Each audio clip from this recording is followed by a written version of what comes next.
As you're about to see in this video, you would be a fool to fly from Chicago to San Diego on a nonstop 737. Choosing a United 777-300ER via San Francisco in Polaris business class is the far better option. Huge thanks to Surfshark for sponsoring this video, by the way.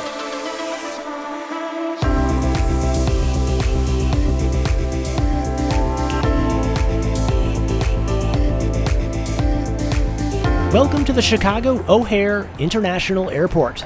My name is Scott. SANspotter.com is what I do for a living, and I'm freezing out here. I don't even know if this is the right door, but I'm going in anyway because this is far too cold for me. Turns out I nailed it, since this looks to be Terminal 1, which is the home of United Airlines here at O'Hare. It's just too bad I can't see any of it. Anyway, I am flying on a United Airlines 777-300ER in Polaris business class to San Francisco this morning, despite the fact that my final destination today will be San Diego. It's going to add about 4 hours to my overall travel time, and go right ahead, shake your head at me for being stupid, but I think you'd do it too once you see how nice the interiors are on those 777-300s.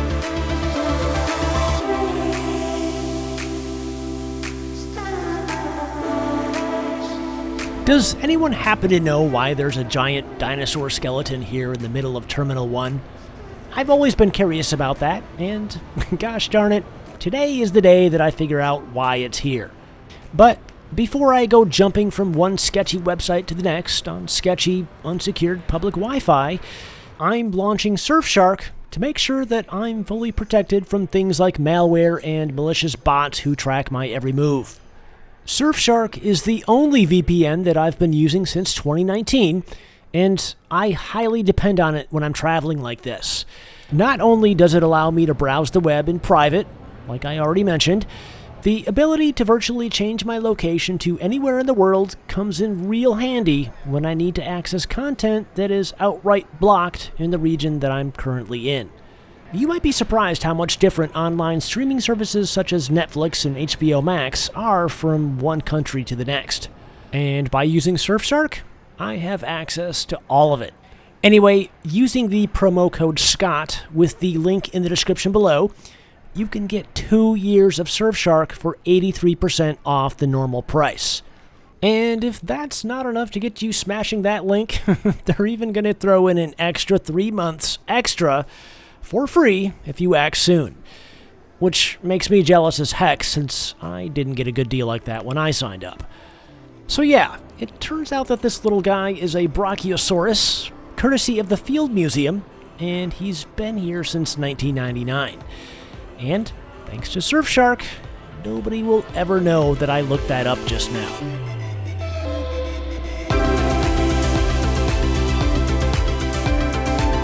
Yeah, it took me a while, but I think I'm starting to come around on my feelings about the 777-300.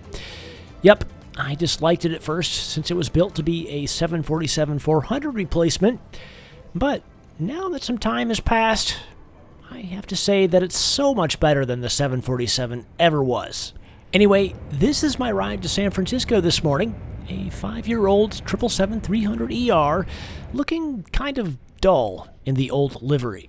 Actually, even for as dull as it is, I actually like this old livery just as much as the new blue one. And since my ticket was sold as domestic first class and not Polaris business class, I don't have lounge access, so I'm going to have to find something else to do, which isn't all that difficult here at O'Hare. This is a neat airport. I wonder how much it would cost to build a tunnel like this under the dream house that I plan on building someday. Rhapsody in Blue soundtrack and all.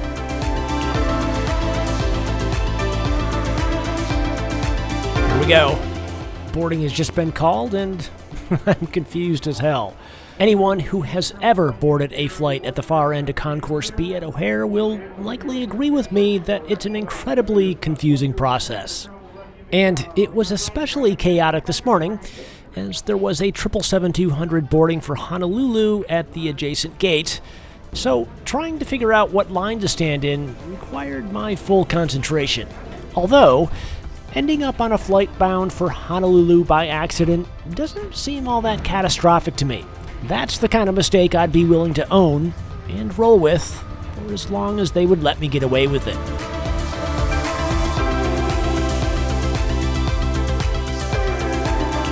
For anyone who has been watching my videos for the last 6 months or so, you already know my feelings about United Polaris Business Class. Basically, it's fantastic. No, it's not perfect, but it is leaps and bounds better than the old United Business First product, and dare I say it, it's an extremely competitive seat. It's good to be back in Polaris Business Class again. The only bummer is that I'm not feeling the same kind of excitement I felt the first time that I tried these seats back in September on the 767-300ER. I feel like a seasoned pro at this point, which is unfortunate because, well, these seats are pure insanity, especially for a 4-hour domestic flight. Are you starting to understand why I chose to connect through San Francisco on my way back to San Diego today? I've got seat 15L this time, which is one of the rows where the seat is closer to the window. Definitely choose an odd number row on the 777-300ER if you want easy views to the outside world. And now that boarding is complete, it's time to sit back, relax, and enjoy the flight. Praying that you end up in Honolulu rather than San Francisco is purely optional.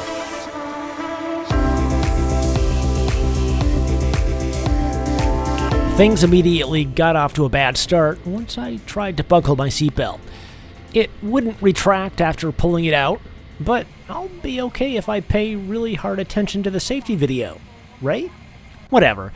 It's not like a seatbelt is going to prevent me from dying when slamming into the side of the Rocky Mountains at 600 miles an hour, so maybe it's not a big deal. Anyway, we pushed off the gate right on time, and I was a little disappointed to find out that we were scheduled to land in San Francisco about 20 minutes early. I know from past experience that these seats are fantastic on longer flights, and today's scheduled flying time of 4 hours and 10 minutes is just a little too short to get the full experience. And speaking of full experiences, remember, this ticket was sold as domestic first class and not Polaris business class. That means no fluffy blankets and pillows, no amenity kits, and surprisingly enough, not even noise-canceling headphones.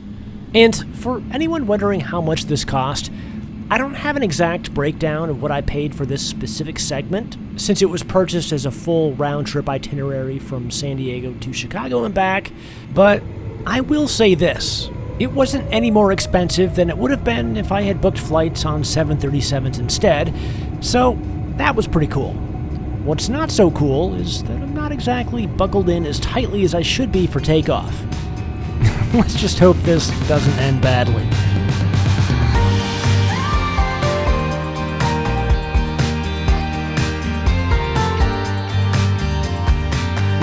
Well, that was a total non-event. Sometimes I think that I worry about things too much. But anyway, now it's time to transition into relax mode, which isn't all that difficult to do in these Polaris seats. I kicked things off by browsing the entertainment options for the coming meal service, then realizing that this remote was probably covered in germs and that there was no telling what kind of flesh-eating disease I had just contracted by holding it just now. Thankfully, these video screens are very responsive to touch input, and the menus are easy to navigate, so doing it this way was probably the safer option. Oh, and yeah, unlike other recent domestic Polaris business class experiences that I've had, they didn't have noise-canceling headphones for us today. That's not normal, so I'm just going to chalk this up as bad luck and give them a pass on it. For today only, though.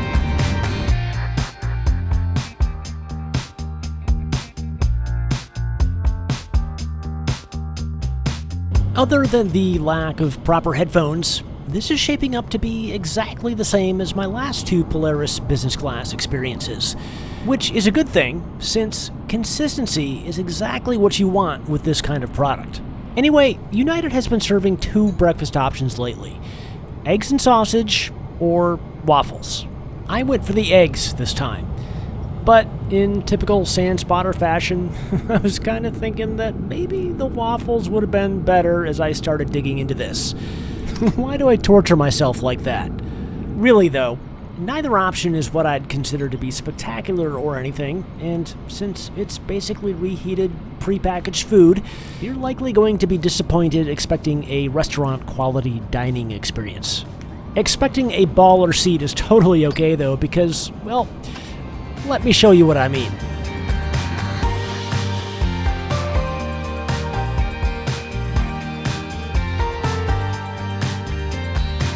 Just a few minor adjustments here as I get situated, and yeah, it's kind of nice. These are some of the best lie-flat seats in the business, no pun intended, and with some proper blankets and pillows, this would be hard to beat by any other U.S. airline. Unfortunately, I'm of the age now where lying down immediately after eating spicy food is a recipe for disaster, so I guess the demonstration of the lie-flat seat has come to an end. I'm still young and chipper enough to give you a thorough review of the lavatory though, so check this out. In terms of overall space, I'd give this loo a solid 4 stars out of 5.